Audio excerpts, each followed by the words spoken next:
Underwater welding. It's one of the most essential jobs on the planet.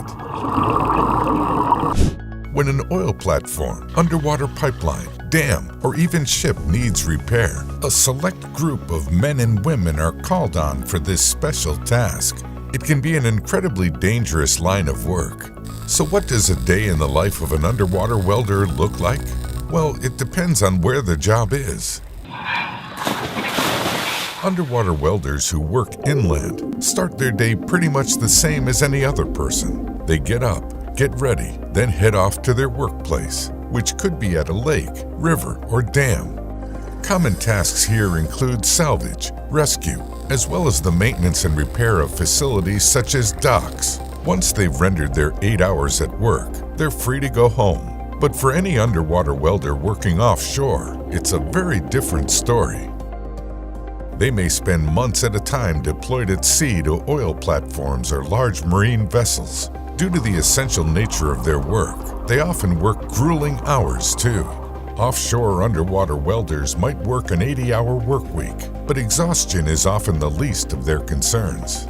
Once underwater welders descend into their work sites, which can go as low as 1,300 feet, they risk never making it back to the surface. Risks commonly associated with diving, such as decompression sickness, hypothermia, or drowning, aren't even the most dangerous parts of the job.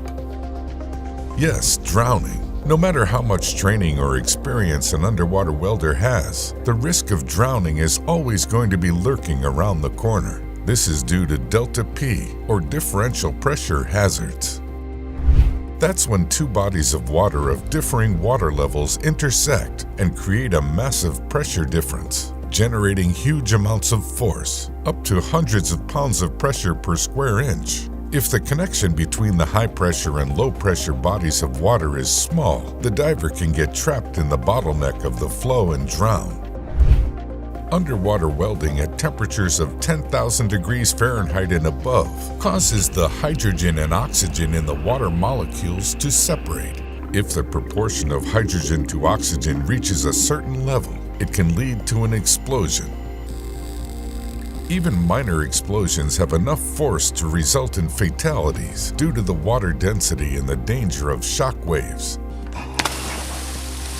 Underwater welders also face the risk of electrocution, so they've developed a dry welding method to mitigate that risk, as well as perform higher quality jobs.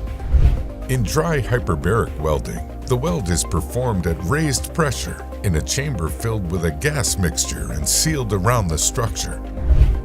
These purpose-built chambers allow welders to work underwater in a safe, dry environment. A system of fans continually exhausts and brings air into these chambers, along with a gas, such as a mixture of helium and oxygen. This mixture allows the interior of each hyperbaric chamber to maintain relatively high air pressure, which helps prevent welders from getting decompression sickness while on the job.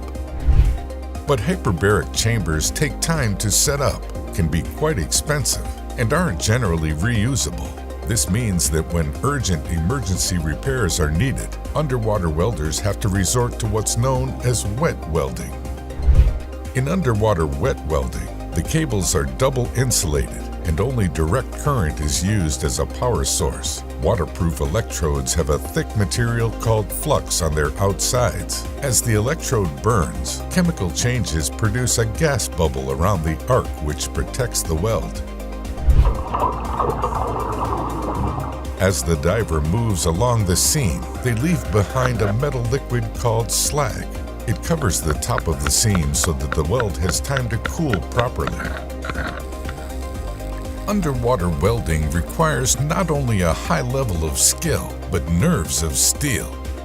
Until robots are able to perform tasks with the same amount of precision as people on the job, underwater welders will continue to play a crucial role in maintaining the world we live in today.